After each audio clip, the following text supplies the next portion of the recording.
people think their lives are shaped by choices, or luck, or morality. But beneath all of that, there's something far more fundamental at work. It's a law of nature, entropy. You see, entropy doesn't just explain why machines break or why stars burn out. It explains why relationships decay, why societies rise and fall, and why human beings suffer when they expect permanence from a universe that cannot provide it. People believe suffering comes from loss, but loss is inevitable. Suffering comes from clinging to youth, to identity, to wealth, to the idea that something should last just because it matters to us. What humans call meaning is not found in defeating decay, but in understanding how actions ripple forward long after the individual form disappears. Once you understand that, you stop asking how to live forever, and you start asking a far more serious question. What am I passing on? Entropy is usually introduced as a technical idea, a law of physics, a measure of disorder. But understood deeply, entropy is not just a property of matter. It is the hidden grammar of existence. Consider a drop of ink falling into a glass of water. It starts as a dark, concentrated sphere. Over time, it spreads, swirls, and eventually vanishes into a uniform gray. It never gathers back into a drop. This irreversible tendency, from order to disorder, from concentration to spreading out, is the fundamental law of our universe and is known in physics as entropy. And it is the reason time only moves forward and never backward. At the beginning of the universe, everything was compressed into a state of extreme tension. Energy was concentrated. Differences were sharp. Nothing had structure, yet everything was possible. This was low entropy, not because it was organized, but because energy had not yet spread out. Since that moment, the universe has been slowly relaxing. Energy disperses, gradients fade, entropy increases. This is what time is, not a clock, but a direction, from concentration to diffusion, from potential to exhaustion. Sharp contrasts blur into balance. Stars form during this process, but they are not exceptions to entropy. They are symptoms of it.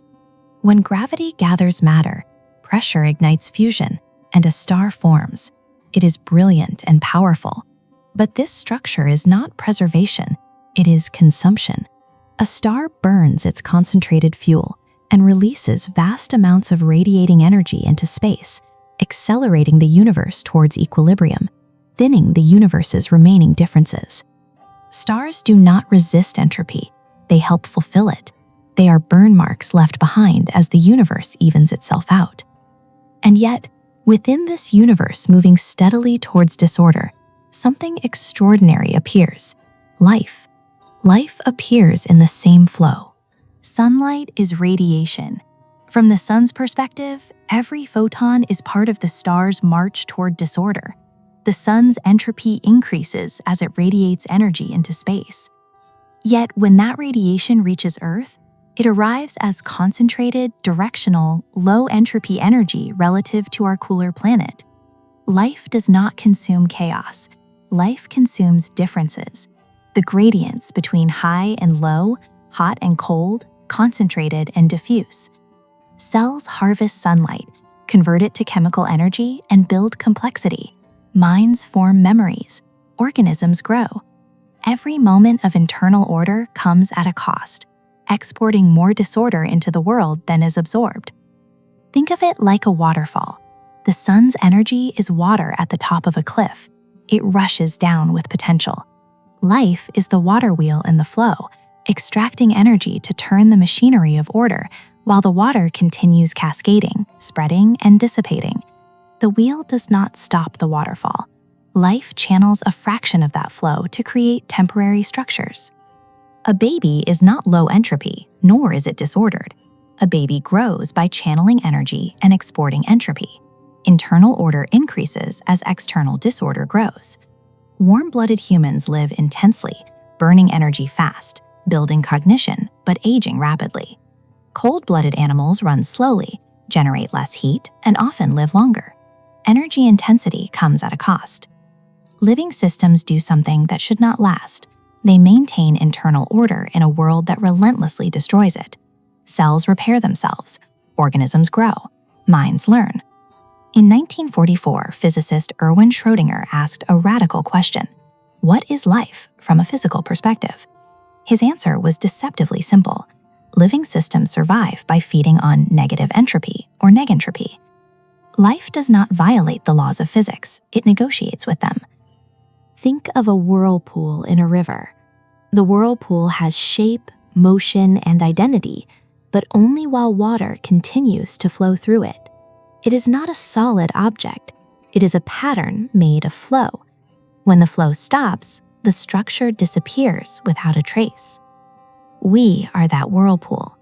We pull order in from the environment, sunlight, chemical energy, structured information, and we expel disorder back out as heat, waste, and decay. Order is borrowed. Chaos is paid back with interest. But this transaction comes with a heavy cost. Aging is simply the point where repair can no longer keep up with damage. Death is not entropy suddenly arriving. It is entropy no longer being exported fast enough. In nature, this creates a stark trade-off. Cold-blooded animals like turtles or Greenland sharks, they often live incredibly long lives. Why? Because their systems run slowly. They generate less internal heat. Chemical reactions cause less cumulative damage. They trade intensity for duration. Humans made the opposite trade.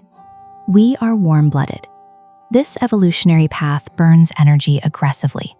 It enables stable cognition, rapid neural processing, endurance, and adaptability, but it is expensive.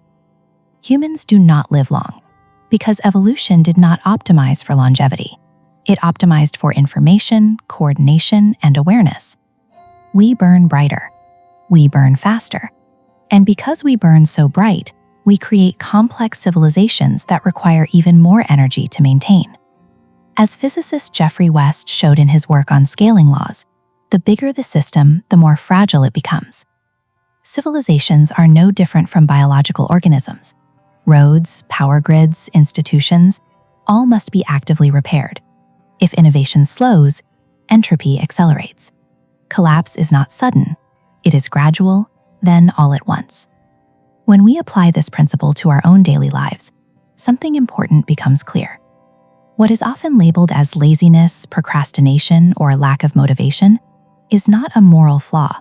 It is entropy operating at the psychological level. The writer Stephen Pressfield called this force resistance. It is the invisible pressure that pulls humans towards comfort, inertia, and the path of least effort. It favors averages, it dissolves intention. Willpower alone cannot defeat it. Willpower is a finite resource, it drains. What endures is structure. To maintain the order of a human life requires deliberate consumption of order. Focused learning instead of passive scrolling. Nourishing food instead of empty calories. Deep thought instead of constant distraction. And it requires the deliberate expulsion of chaos, physical exertion, creative output, cleaning, organizing, repairing. This is not about motivation, it is about maintenance. Consistency is not a personality trait, it is a survival strategy. The moment you stop inputting energy, the system reverts to disorder. The illusion of preservation is where physics quietly meets philosophy. The greatest source of human suffering is not the work of maintenance. It is the expectation that the maintenance should one day end. We want to reach a state of happily ever after. We want things to stay fixed. Buddhism begins with impermanence. All forms arise and pass away. Suffering does not come from decay itself, but from clinging to what cannot last. Entropy gives this ancient insight a physical foundation. Nothing can be held because nothing is stable. Clinging to continuity, of identity, of youth, of wealth, of power, and calling its failure tragedy is the root of suffering, because continuity is the one thing the universe does not offer. Western thought tried to solve this by preservation. Save the soul, save the self, save the mind, upload it to a cloud, freeze it, store it. But entropy does not forbid intelligence. It forbids freezing a process and calling it continuity. Consciousness is not a file, it is a flow. It exists only while energy moves through a living system. You can copy a pattern, you cannot preserve a moment. Uploading a mind creates a descendant, not a survivor. Then the question arises, if preservation is impossible, what is left? Eastern thought never promised preservation, it promised causation. This is karma. Karma is not cosmic reward or punishment. It is not moral bookkeeping. Karma simply means that actions leave traces, and those traces condition what arises next. A chain reaction, not a scorecard. You do not carry karma forward as a soul. You become the next link in the causal chain. This is why wealth can be transferred, but not preserved forever. A house will decay, money will scatter, but resources, knowledge, habits, trauma, and values move forward through children, through culture, and through institutions. Entropy forbids preservation. It does not forbid propagation. This is where the Stoics quietly align. The Stoics understood that outcomes are never owned. Only actions are. Act well, release the result. What happens next is not yours, but it is conditioned by what you do now. Jung saw this psychologically. As outer structures dissolve, the psyche must build meaning internally or collapse into chaos. A mature life produces clean causality. Even Lucretius's idea of the atomic swerve does not contradict this.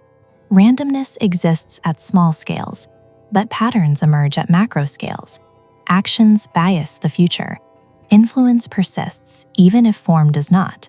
Karma does not require certainty. It requires direction. This is the perspective shift. Entropy cannot be defeated forever. In the distant future, stars will burn out. Energy will spread so evenly that no differences remain. The universe will reach heat death, a universe without events. But inevitability does not mean passivity. You cannot own the future, but you always participate in shaping it. Meaning does not come from defeating decay. Meaning comes from acting wisely within it. In a universe where nothing lasts, responsibility increases, not decreases, because what you do does not disappear. It transforms, propagates, and conditions what comes next. This understanding does not make life smaller, it makes it precise. You are not here to last forever. You are here to influence what follows. And if this understanding changes how choices are made, how suffering is reduced, how compassion is extended, how clarity replaces illusion, then that influence continues beyond your body. That is karma. That is entropy understood correctly. And that is how a temporary life leaves a lasting trace.